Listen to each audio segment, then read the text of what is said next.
This episode is sponsored by Jackery. Colin and I are up in the Central Oregon Cascades. We drove up here to drop Lucy off with some friends at a popular lake, but we're going to take an alternate route on the way home, crossing back over a different pass via a primitive, unmaintained dirt road. And Colin's going to do all the driving. And he's done a little bit of off-pavement driving here and there on some of our trips, but he's never really tackled any of the more difficult terrain. And so we're going to make him do the whole thing this time. See how it goes.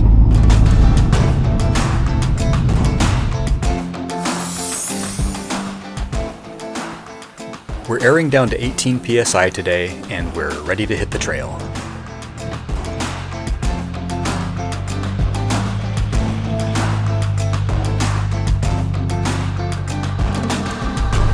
So a couple of things we're going to think about is keeping an eye on rocks to make sure we're not going to drive over something that's too tall. Okay. If something looks too tall, thinking about what makes the most sense. Do we put our tires up on it? Do we straddle it? Do we go around it? If anything looks too tall, it's always okay to just stop and look and think. Okay.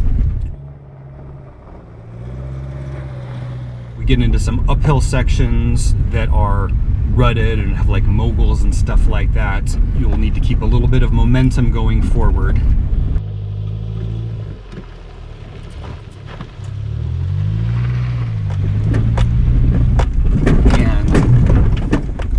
If the road's looking bumpy, you can really take it nice and slow. In fact, we should be in the manual mode and just probably in first gear for the most part on this stuff. That will also help. It'll keep the car from speeding up too much when we're going downhill.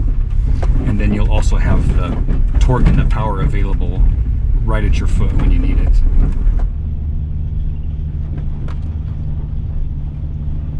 I'm in between cameras at the moment, so I'm shooting only with the GoPro today, and the ultra wide angle view tends to diminish how large or deep some of the obstacles on this trail are. This isn't the craziest terrain in the world, but to an inexperienced driver, some parts of it can look fairly intimidating. Yeah, it looked a little bit deep and rutted, but there's actually a pretty good line on the left, so I think if you just stay left, you should be fine. Okay, sounds good.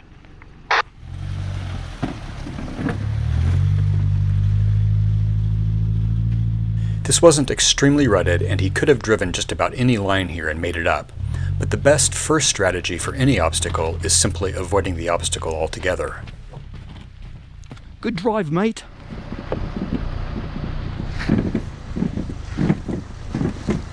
So how would I tackle this? Yeah, it looks like there's just bumps on both sides all over.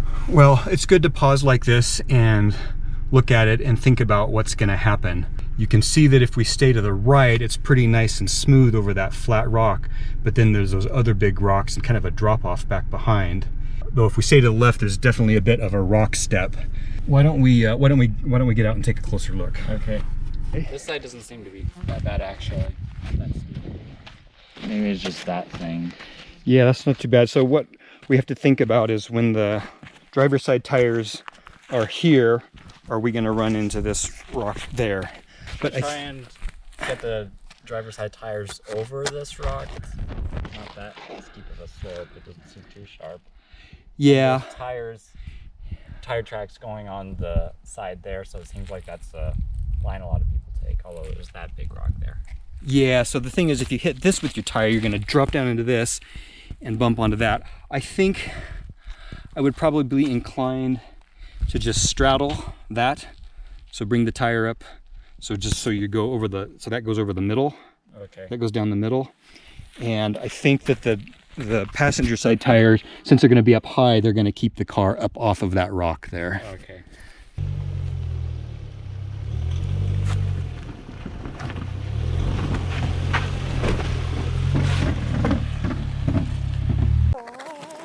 Colin doesn't do much driving in general, even in town, and isn't accustomed to judging tire placement in my car.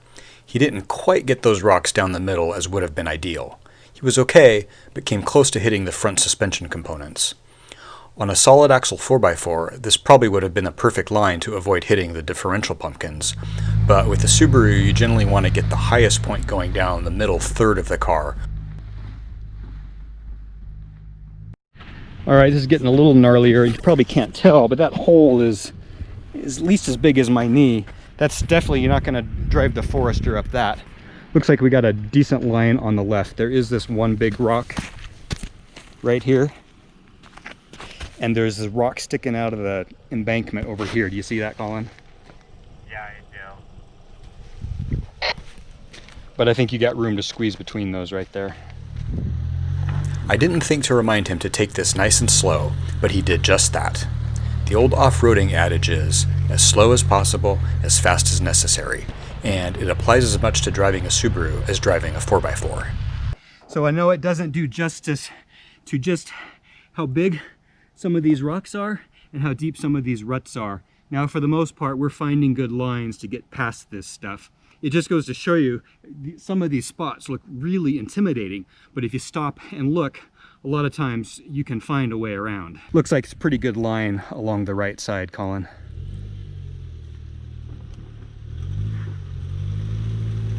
Again, another case of simply avoiding the obstacle where possible.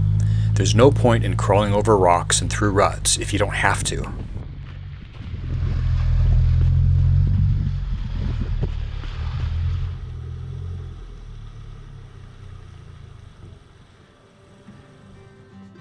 We won't be camping on this trip, but when we do camp, we rely on the Jackery Explorer 500 to keep all our electronics powered and ready to go.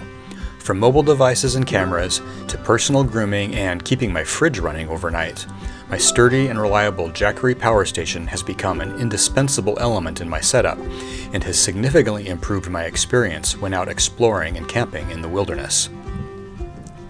Support from Jackery makes it possible for me to keep bringing you backcountry adventures and Subaru content week after week.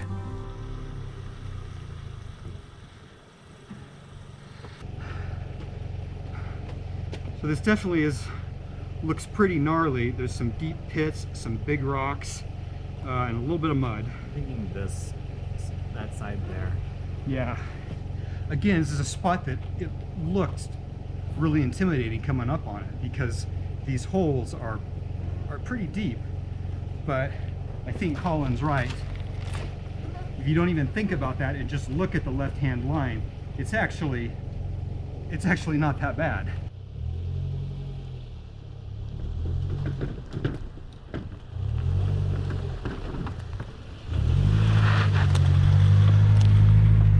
Yeah, that was pretty effortless. There's a spot up ahead. Looks like if I just go wide on the left side. Okay, slow down, slow down, slow down. Cut hard. There you go. Yeah, it's good. I don't know what you got going on over there on the left. It's definitely too big to clear. I mean, I've got good clearance, but there's no way I'm getting over this thing. And we're not going to drive up over it either. I'm not. It's hammer time. I wonder if maybe we should just try and find a different line.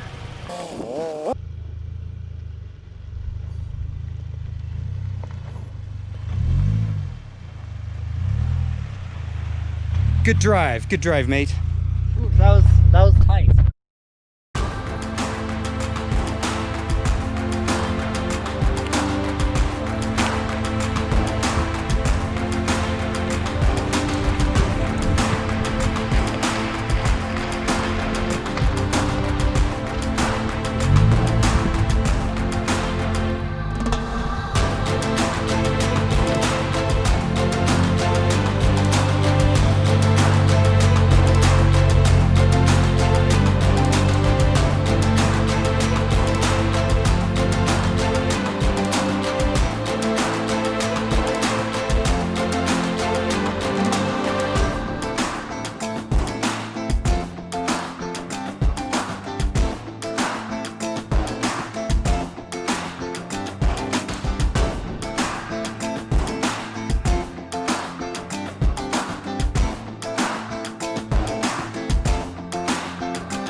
All right, we have one last gnarly descent.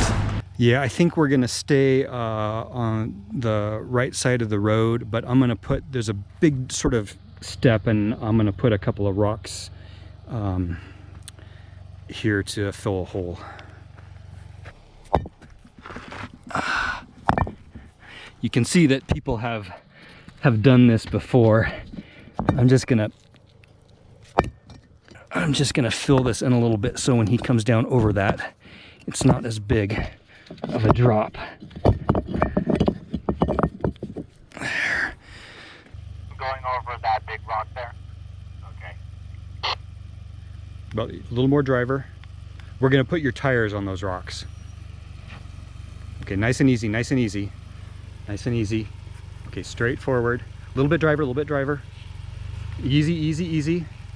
Just ease a little bit forward, and then you're gonna go a little bit forward, just a little bit forward, and then go passenger. Yeah, go ahead. Oh, passenger, passenger. Yep, yep, good. It's good, good, good. Beautiful. Keep going. A little bit driver. Okay, go ahead. You're good.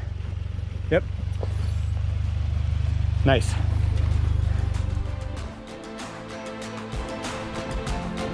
We're now over the pass and onto maintained forest roads.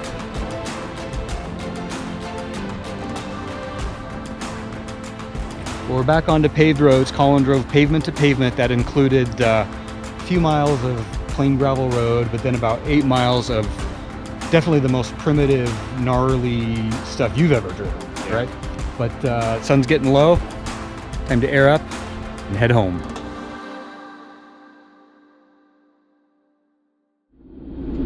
Well, Colin, you've certainly taken the wheel on our excursions many times before, going back 2-3 years even, I think.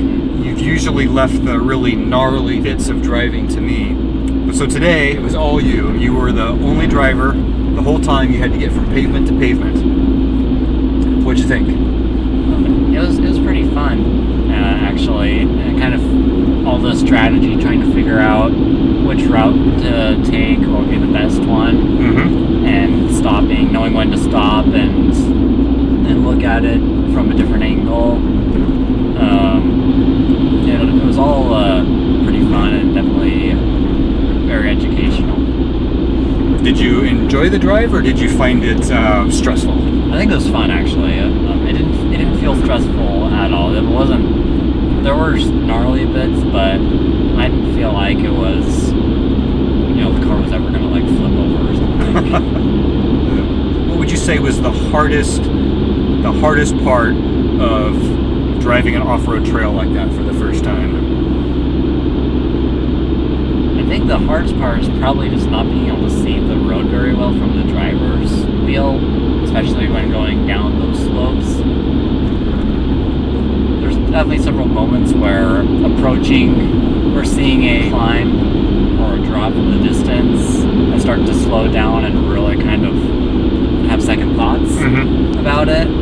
But then either after looking closely and seeing that it's not as steep as it looks,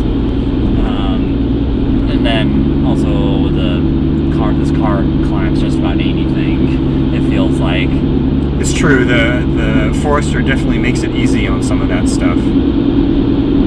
So overall, I think it was a pretty successful little run for you. Yeah. Was there any part of the trek today that you didn't like? The mosquitoes.